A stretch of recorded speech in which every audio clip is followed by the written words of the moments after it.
Hello, this is Coach Mike with WinningStockCoach.com. Going to get started with my weekly market overview for the upcoming trading week, the week beginning April 13th, 2015.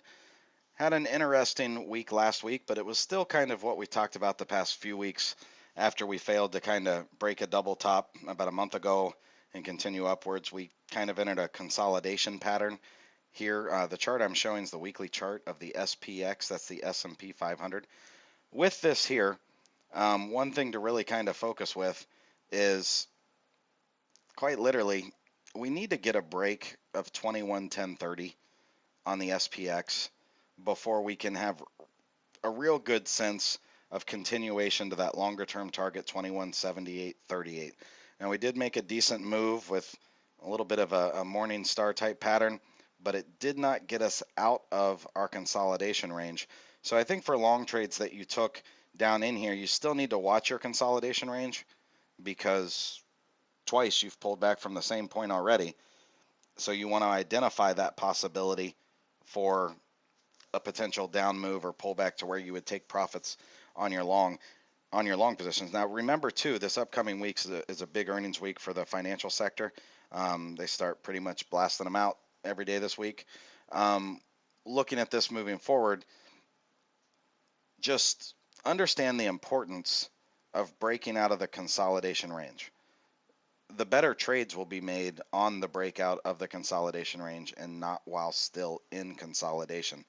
Now, if we do break out of this top side of consolidation, I think we will make a swing upwards to about 2178.38. That's probably going to be largely dependent on this quarter's earnings, which, if you really think about it, with all the fundamentals coming out over the next few weeks now, this consolidation range makes a lot of sense. And if we break down below the consolidation, I think we get down into around that 2000 mark on the SPX for the initial swing. So we're kind of right in the middle. Hate to say it could go either way, but in reality, that's exactly what the chart's telling us, especially coupled with the earnings that are coming out. So got to have a little bit of caution. If we get into this multiple top area and start to pull back, you need to be observant of that.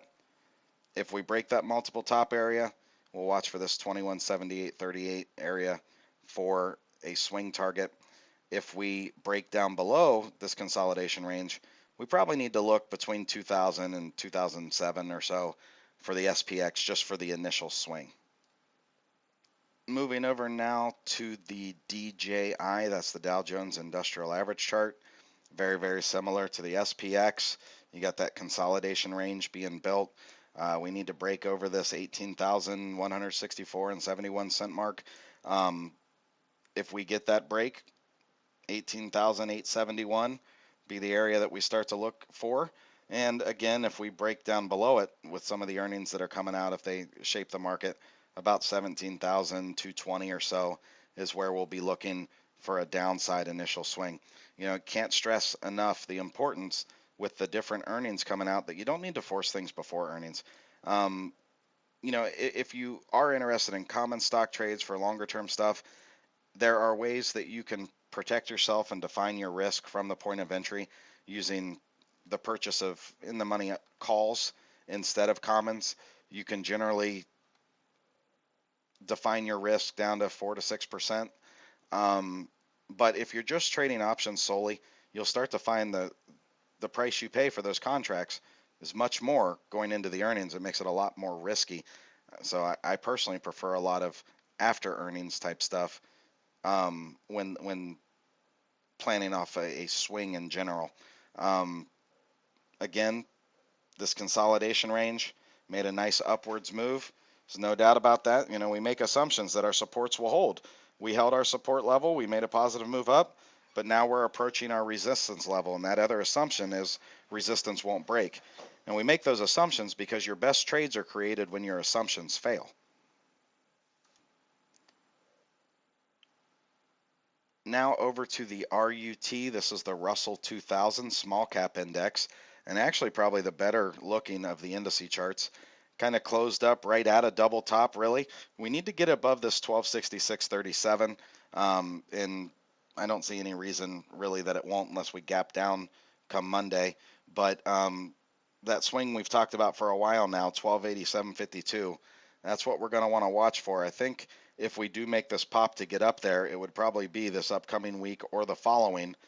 And after that, you might get a little tad bit of a pullback, but I don't think it'd be anything dangerous, probably into the 1260 area or so, 1255, before it made a nice healthy upward swing again. But those are the points we want to watch, really, this 1230.95 area as a support level and needing to get above 1266.37.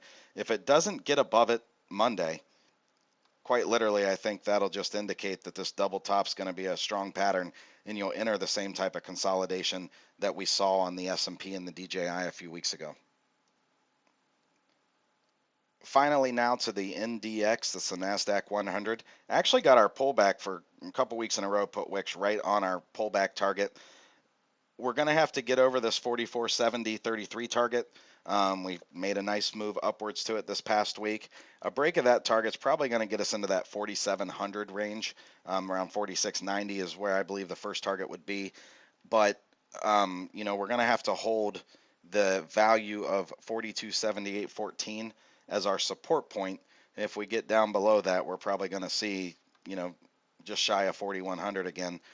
But for how the charts look now, so long as the earnings come in over these next few weeks, and especially this week coming up, come in consistent and well, we should see the upside continue.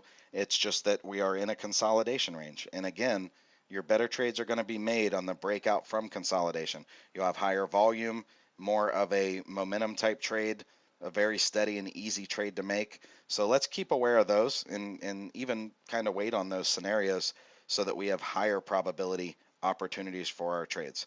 This is Coach Mike from winningstockcoach.com, encouraging you this week to have a plan for your trade. Understand with the earnings coming out, you could get some changes, and they could be swifter changes. And, also just wanting to wish you the best of luck in the upcoming trading week. God bless.